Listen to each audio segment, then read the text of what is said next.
You're live on Purple Haze Radio. Cannabis Lifestyle Radio. Oh, yeah, you know what it's like when I get up in the morning and I'm like, man, what do I got going on today? I've been like so busy traveling, going to different conventions, rolling around, and it's always cool when I get a good guest that I've known for many years now. And I remember when I was first going to the High Times, it was an event in Washington, D.C. for the top trailblazers in the industry, and I was awarded a really cool award. And at the booth was my boy, Brian from HEMPER, who I got on here with me today. How you doing, bro? Good, how are you? Thanks for having me. Hell yeah. So, born and raised in Cali or now? No, born and raised in Maryland. Ah, shout out to Maryland. Yeah. I actually went to Towson University. Oh, nice. Okay. So shout out to all my Towsonites, Towson Tigers. I went to out there. GW. Oh, in nice. DC. Yeah, GW. That's a great one too. Yeah. Well, shout out to GW. And then there's American University, right? Oh, there's by a there. ton. There's a ton of them. American, Catholic, GW, Georgetown, Howard. Yeah. It's like a college town. It's a huge, awesome college town, and one where recreational cannabis is legal and fucking awesome. Yes, right? Exactly. You know what I'm saying? Yeah. No, there was no shortage of finding product when I was in school. Right? Nah. What kind of strains were back then, like that you were fucking with? Man. I mean, I'm like a huge Granddaddy Perp fan. Okay, but back then in school, did they have that or no? I mean, the usual. What was rocking back then? Sour Diesel, East Coast. You gotta love the Sour D. Blue Dream. Jack Hair. Yeah, shout out to Jack. Grapefruit. Emperor of Hemp. Yeah. Have you done a Jack box or no? No, we have not. Yeah, we could definitely arrange getting something cool done with that for sure. We have a bunch of different celebrity ones. Oh, shout out to Old Dirty. That would be a wild one, do an Old Dirty box. That'd be fucking funny. That'd be great. And so you went to school. What did you do before you got into this industry? So basically, long story short, I've always had this like entrepreneurial mindset, right? So I had one job in my life, and I was working at Marble Slab Creamery. Okay. In Maryland. Okay. When I was 15. Okay. All right. Okay. We're going back a little bit. So now let me just remember this place. Wasn't it like an ice cream thing?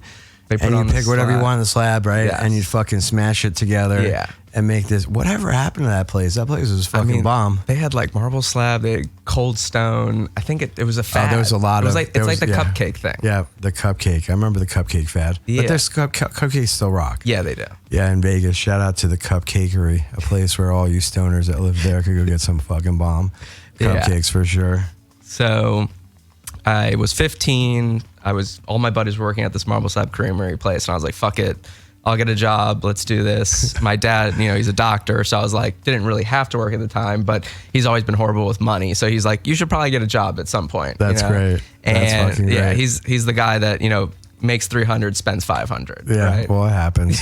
It happens, So I get this job, and I'm like making these waffle cones, and I'm burning myself. And one day one of my buddies knocks over this whole set of cones that I was working on, and the boss brings me in the back, and he's like, hey man, I don't think this is going to work out. And I was like, over sugar and water, What? He was the biggest douche ever. I was 15. He putting the fear of God in me. He was like, God. It's not going to work. I go home, I'm crying. I'm like, Mom, fuck this guy, blah, blah, blah. Anyways, so a month later, I'm like, all right, I need to make some money, right? Sure. And so I was down to Bethesda, Maryland, right outside this Barnes & Noble one day, and there was this guy who's been there for 20 years selling snow cones. Okay.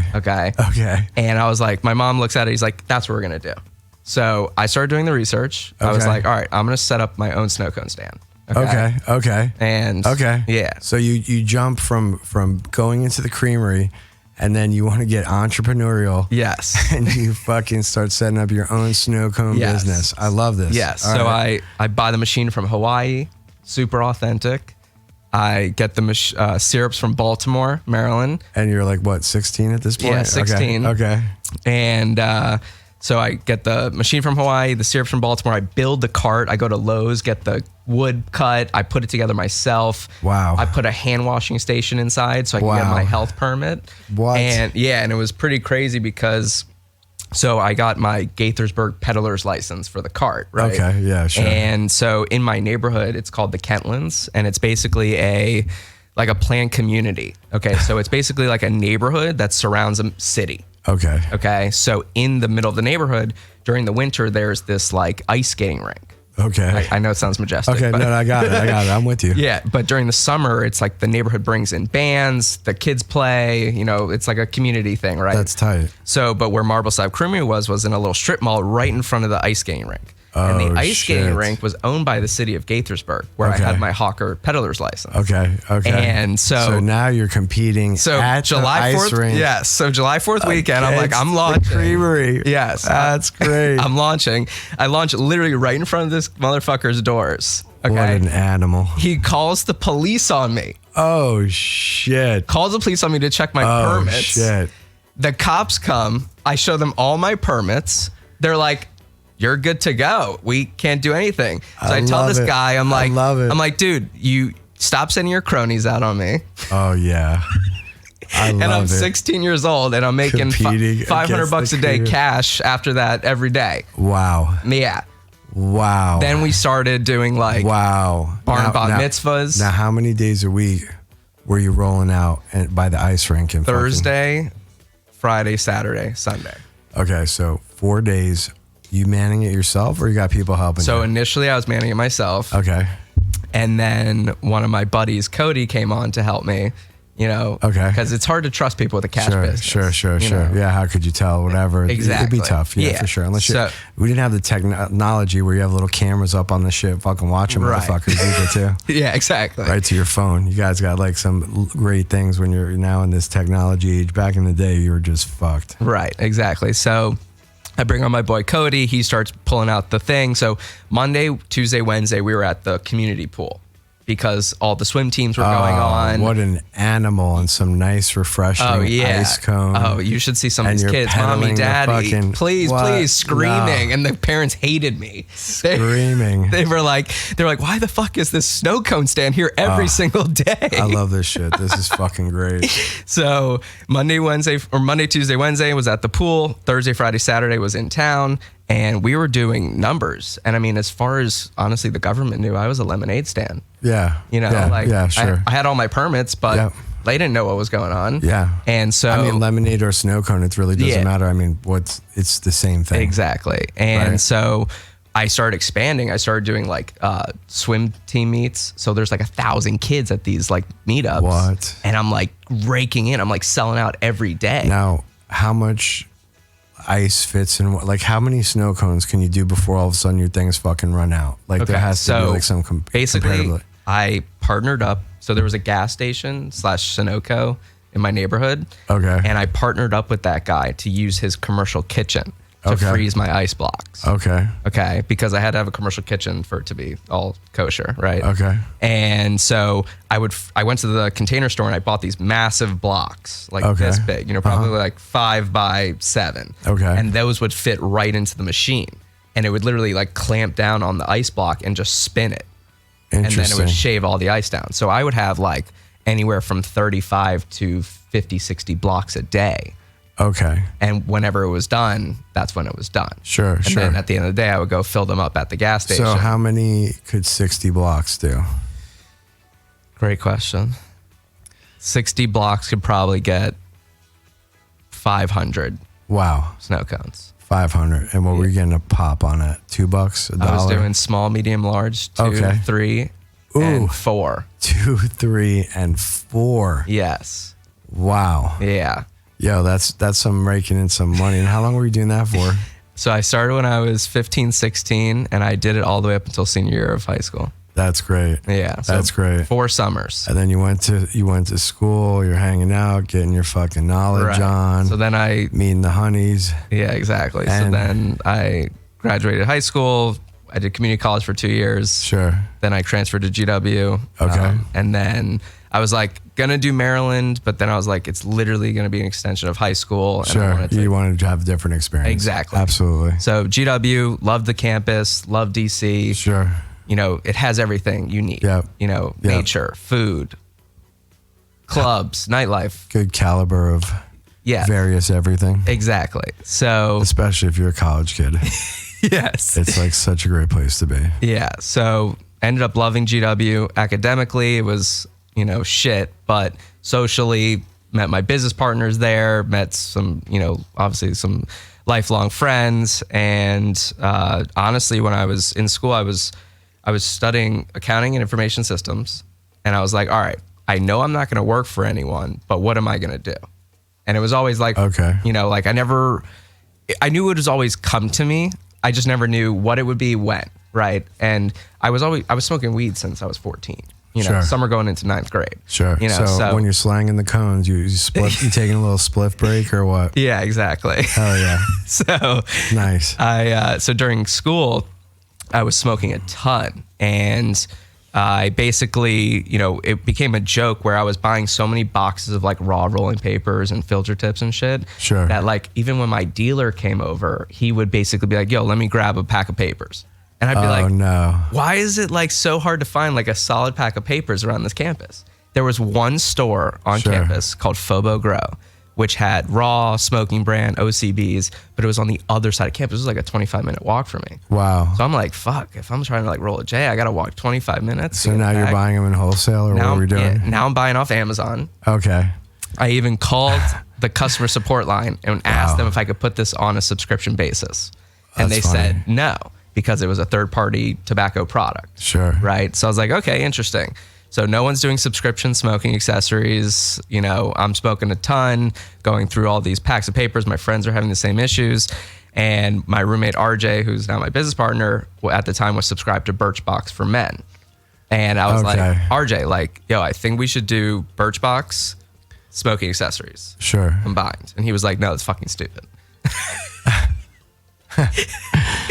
And then Henry was in the same room at the time, the third partner, and Henry was like, actually, you might be onto something there. Right. And so after a couple months of doing research and, you know, all due diligence and stuff, basically we found out that there were already companies kind of doing it. They just weren't doing it the right way or how we would. Well, give me an example. What were some of the ones that were? So. And what was wrong with it? So at the time, there was a company called Burnbox. Okay. And Burnbox was doing like, you know, they weren't doing water pieces. They were doing like dry pipes. Okay. They were doing like off-brand papers, like, you know, weird like shit. Zen or weird shit. And I was like, I want raw OCB, you know, I want premium brands. Sure. I want good stuff and I want it cheap. So I was like, okay. I didn't want to also be like, oh, I'm subscribed to Burnbox. You know, I wanted a little bit more of a lifestyle approach to it, right? Okay. So basically what we did was better pricing, better products, stuck to the premium side. You know, we didn't go off-brand anything. And then kind of piled it into this $30 price point that everyone was like, oh, okay, this is not only affordable, but it's actually a great value because you were getting about triple, you know, 2 to 3 times value. Exactly. So what you're getting. That's when kind of HEMPER started. Okay. And what year was that? 2014? 15. Yeah. So basically my last semester of college, I was instead of studying for final, I was building the website on Shopify. Yeah.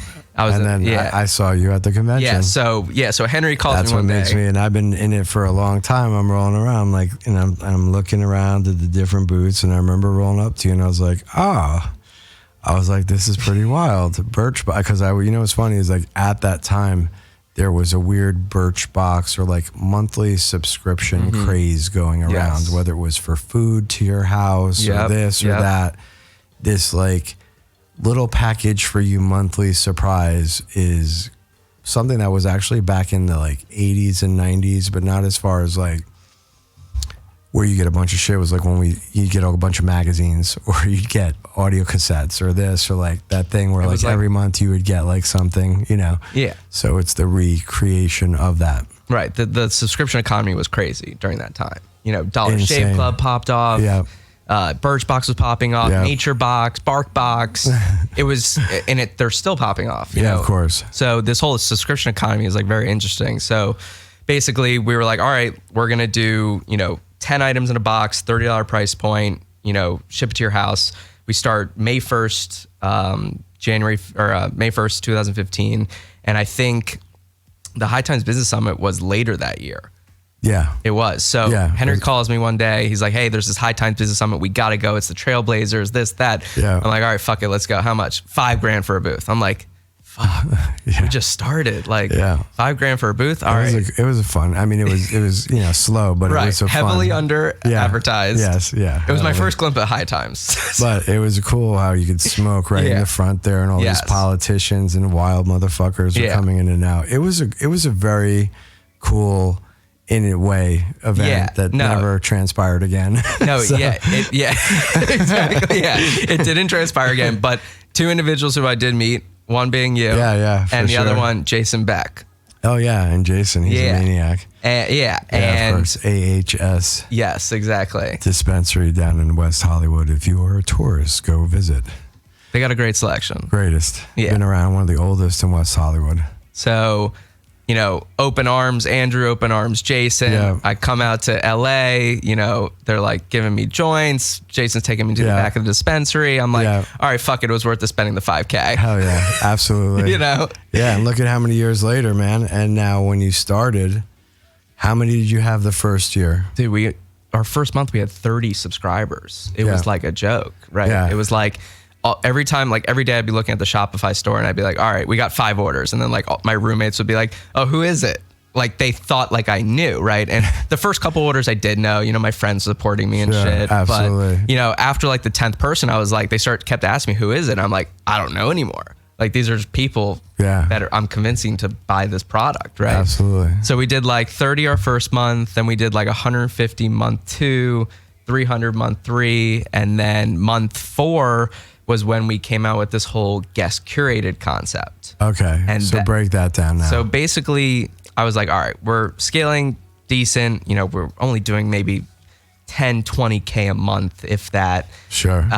And, hobby revenue stream. And basically I was like, all right, let's change things up. So I saw one of my other competitors was advertising with YouTubers. And I was like, interesting. Because I understand the concept of an influencer, right? But at that time, when you're in it, you're like, oh, this is what Nike did with Michael Jordan. Now I get it, right? Okay. So basically, I took this woman, her name was Jane Rowe at the time. She was like the queen of unboxings on YouTube. Okay. And I was like, hey, Jane, like, do you want to come pick the items for a month? We'll deck out the sleeve, customize it. You basically, present it as, this is your ideal smoking situation for a month, right? Sure. So, and the price doesn't change. Price doesn't change. Nothing, just added bonus for being a subscriber. Right? Okay. So basically Jane was like ecstatic. She's like, I love this. Let's do it. So she picked the items. And in terms of like the customization, basically we didn't have the capabilities of printing custom sleeves at that point. Sure. So I came up with the idea of we bought a stamp from Uline. Okay. And we literally stamped every single sleeve. Okay. It said Jane Rowe approved on it. Okay. And it was like a seal. Okay. Okay. Okay. And she was happy about it. Okay. So I was like, okay, cool. And then basically I was still packing boxes at that time. So, and we went from that 300 subscribers to over like 1,500 month 4. Wow. So we went from like 10K a month to 50K a month. Wow. Right. Wow. So it was like, okay, what just happened? Right. And now, did those people just buy it for the month, or is it they just set up for a year? Or how did it usually go down? So I'm gonna be honest, I was running so fast at that point. We just kept going. We just whatever. Yeah, I was like, I obviously with subscription businesses, churn is a big problem. I wasn't even concerned with that at the point. Yeah, I was just money's rolling in, opportunities rolling in. Let's absolutely. Keep going. Fucking yeah, right. Absolutely. So basically, after that, we did more collabs like with bigger weed tubers. So we did like Custom Grow. We've done Dabbing Granny. We've done Silence Tippy. All the influencers in the space. And then what happens? You make a specialty one, and then they just go crazy about saying about it and this or what. Yeah. So basically, they pick the items. We deck everything out. Now our customization is crazy. We can do full digital sleeves.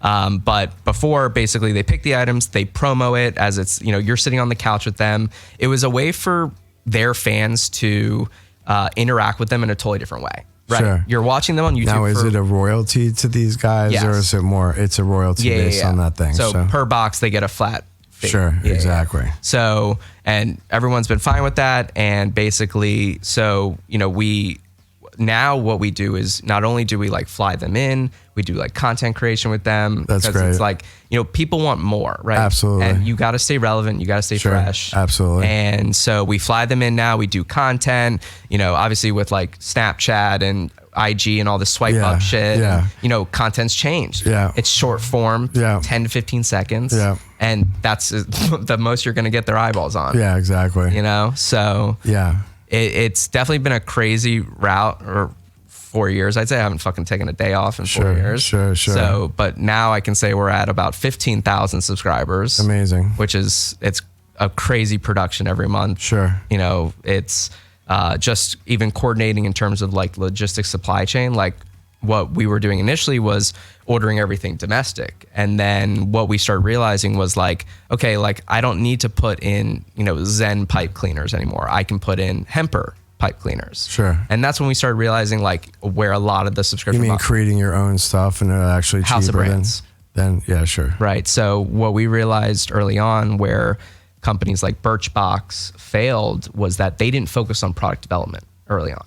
And they didn't realize that you can buy every product in their box at Ulta Beauty, Sephora, Bloomingdale's, Nordstrom's, so on and so forth. Wait, say that again, then I'm confused. So Birchbox was all third-party sourced, right? Okay, sure. So, but what they didn't realize is that every product in that box can be purchased at any major retailer. Okay. There was nothing proprietary or special about the box anymore. I got you. So now if you read up on Birchbox now, they're investing millions of dollars into product development now. No, but it's too late. Oh, I see. So they're trying to come out with their own beauty products, their own bath products. Oh, wow. Yes. So that's how I saw the whole market was like, okay, there's these pocket 7-figure niche markets. There's storage, cleaning, glass, grinding, so on and so forth. And that's when I was like, all right, we need to dissect each of these segments and basically pin products that are superior to then what is in there currently. Wow. Right? Wow. So we started basically, designing, developing, and, basically manufacturing our own products. And that was kind of the catapult into HEMPER becoming a brand, right? The way we like to look at the subscription box is... So when you do the dabbing granny, you actually make a HEMPER product specifically for that Exactly. box? Okay, sure. Yes. So, when we're creating, products in every segment, like there's lighter holder tools, we're coming out with a lighter holder tool. If there's a container storage grinder on the market that's killing it, we're coming out with one too. Sure. And it was the point where we were ordering so much volume, but still getting screwed on the cost of stuff. The only way to lower your cost is if you make it yourself. Of course. Right. So of course.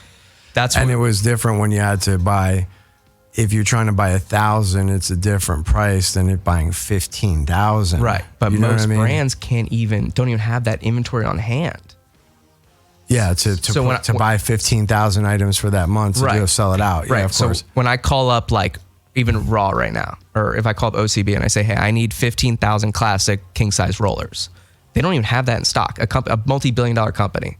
What, really? Yeah, because no one's buying that many of that one type of product at one time. Okay. Right. Okay. So if you were to tell them, I need it in 3 months, they'll order it for you, but they don't usually keep that stuff on hand. Wow. And they only order what they anticipate in sales. Exactly. And a little extra. Right. And the way we think about the subscription box is a Trojan horse, right? So it's basically what I mean by that is when we develop products, we can get it into 15,000 homes overnight.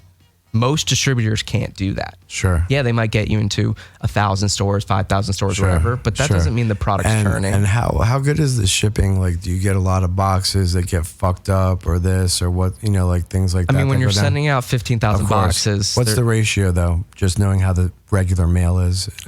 Call it 200 out of 15,000 a month. Okay. Not that bad. That's not bad. Yeah. That's not bad. Yeah. And very easy for people to call in or whatever. Yeah. We have live chat, we have email, we have text, we have phone support. Like Cool. we're omni-channel.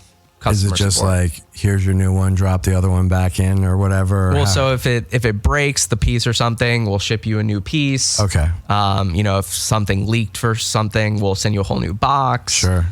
You know, we want everyone to be 100%, you know, satisfied. Absolutely. You know, like Absolutely. we're here for, you know, not just like ourselves, but, you know, I wasn't in the community, you know, or the culture, Sure. you know, in the beginning. Right. But now I understand that you need that support, Absolutely. you know, and, Oh, yeah. Stoners you know, can get upset. oh yes, very much. And, you know, we realize that it's, you know, a bigger part is just saying, you know, fuck it, whatever we got to do to keep everyone happy. Sure. It doesn't matter.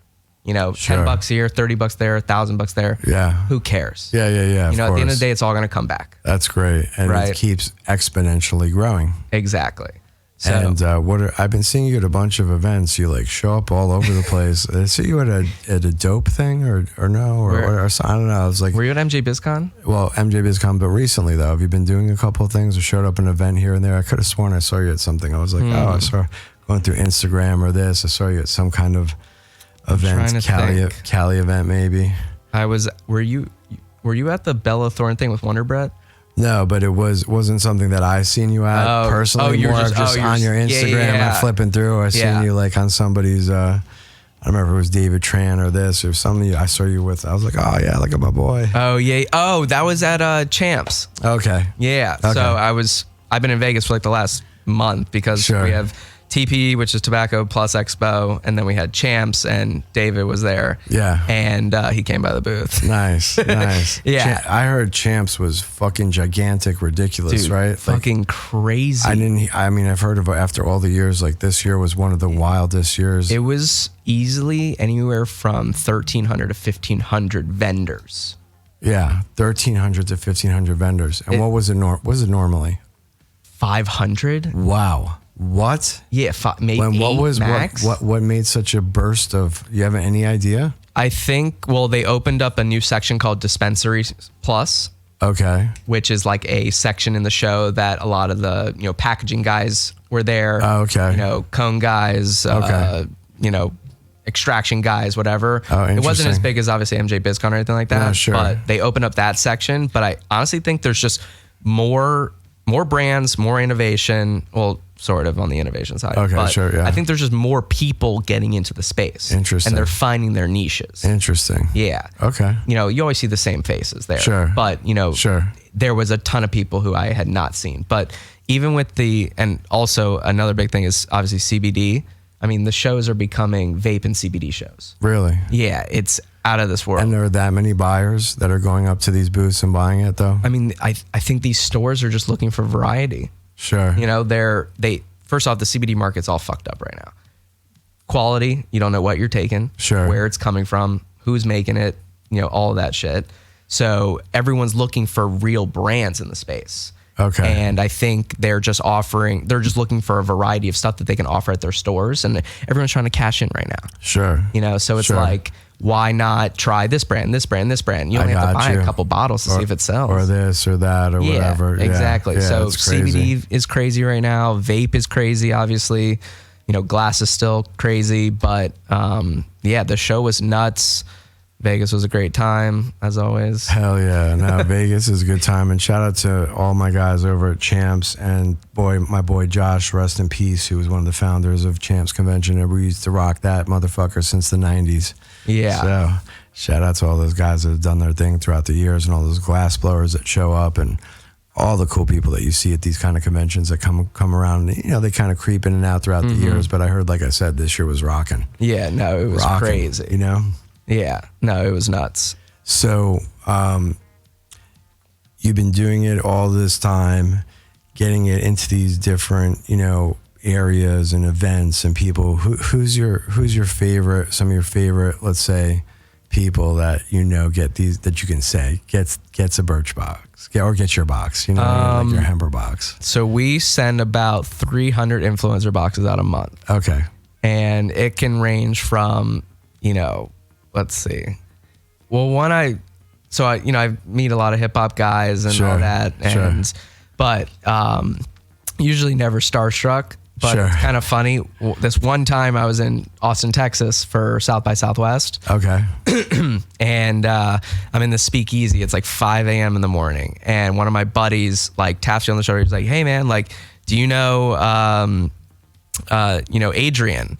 And I was like, I turn around and I look and it's Vince from Entourage. Oh, no shit. And I'm like, oh shit. Like, I've watched like every episode Sure. 18 Sure. times. Sure. Like, Sure. I was like, oh shit, like Yeah. nice to meet you. And so sending him boxes was pretty cool. Nice. We sent it to his LA home and his New York home. Hell yeah. And Fuck yeah. So, I mean, just Tight. growing up in college, like Sure. Entourage is life, you know? Yeah, man. Yeah, absolutely. Hell yeah. That was pretty dope. I actually, at the same trip, I smoked a blunt with Redman.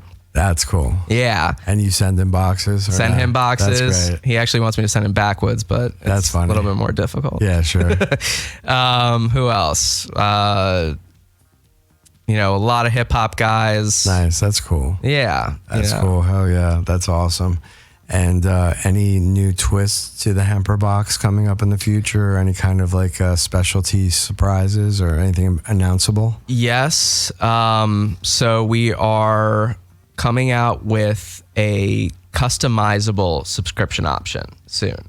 So basically, you're actually going to start being able to pick the products that go in your box, as opposed to me curating it for you. What? Yes. What? Yes. So like you're like log into the website. okay. And you'll be like, okay, this is like a premium category. So I can pick, okay, I can get a grinder, or I can get a glass piece this month, or I can get a nice vaporizer, or whatever. And then you're basically going to go through a set of different categories. Wow. Odor eliminating, cleaning, Now they'll do that, but they can opt for a celebrity box that month. Yes, So exactly. you can choose one or the other. You can custom or get what's exactly. what's the featured of the month, right? Essentially. Yeah. So basically, like right now, there is technically no opt out of the celeb box. Sure. So we wanted to give people an opt out option, but not just a regular opt out option for a generic box. We wanted them to be able to pick the items that they wanted. That's great. Yeah. So you're going to basically be able to go every month and get a whole new selection of shit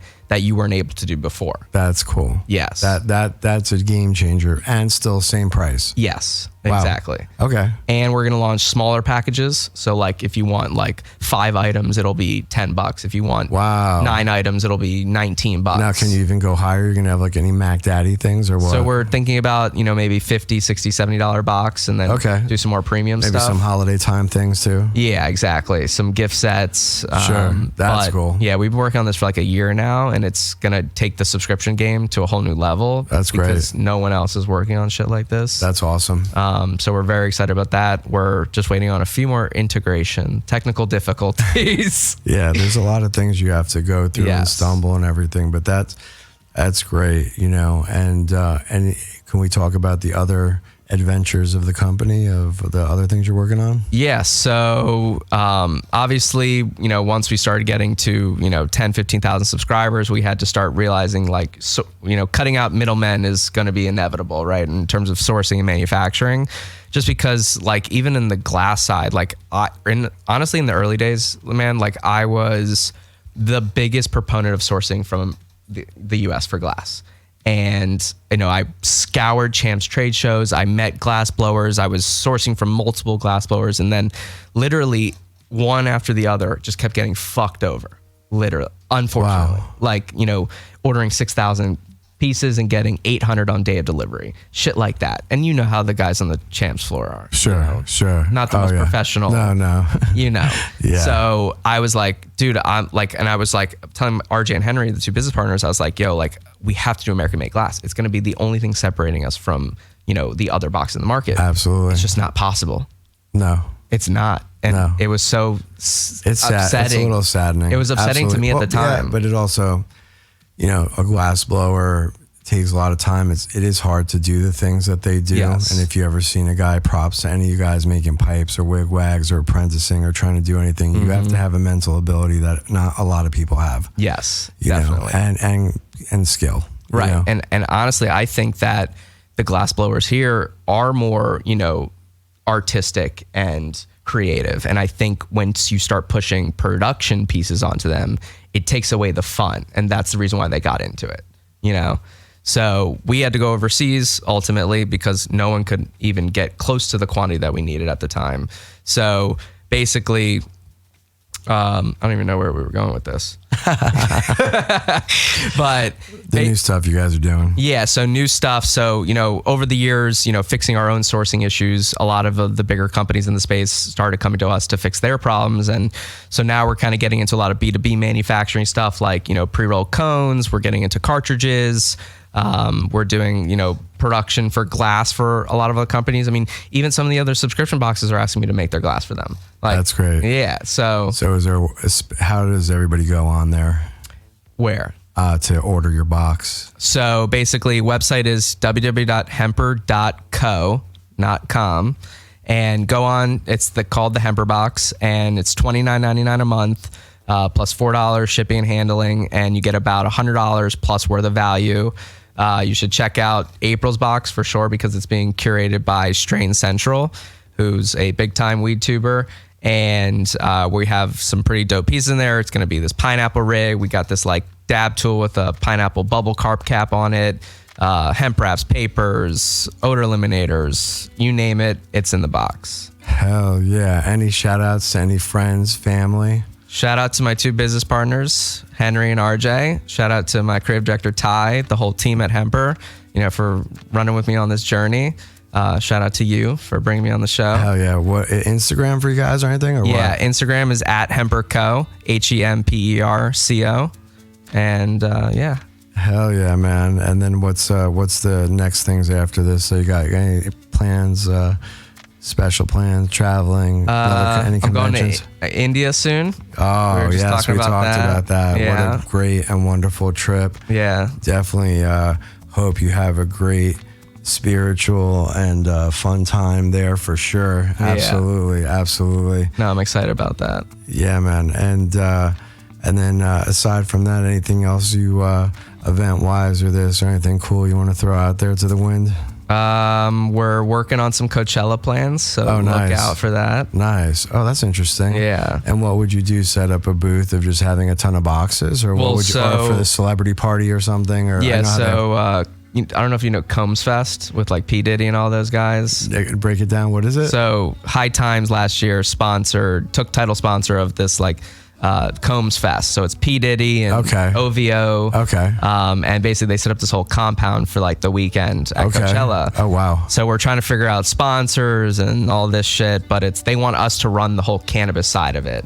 Oh, wow. But it's, I'm not a party planner, but it's a big production. Yeah, it sounds like it'd be a big fucking production for sure. Wow, man, that sounds like a lot of fun, dude. Definitely. Well, keep rocking, doing everything that you do. And you know what, you guys, you're listening to your Purple Haze Radio on Dash Radio. Tell your friends to log in, check us out, and check out Dash Radio and all the great different radio stations they have, and check out our schedule on purplehaze-radio.com for all the live concerts, talk shows, music zones, and everything we got going on. We'll be rocking and rolling, and check out all the different cannabis talk shows we have, from Method and Mayhem, from Kicking It with Kristen Rail, Kristen Yoder. We got Voodoo Child. We got so many different great shows that you could check out that play throughout the day. And you can always check us out on Spotify and on iTunes under Purple Haze Radio, and check out all the different archive shows that we have. And you can always listen to us 24 hours a day, 7 days a week on Purple Haze Radio on Dash Radio. My name is Andrew Pizzicalis. I'm the CEO of Purple Haze Properties. And just remember, if you're having a bad day, boss driving you crazy, fucking friends bugging you, whatever it is, just remember, at some point in time, you're going to get to take a break, go home, relax, and pull out some weed. Thank you. My name is Andrew, and peace. You're live on Purple Haze Radio. Cannabis Lifestyle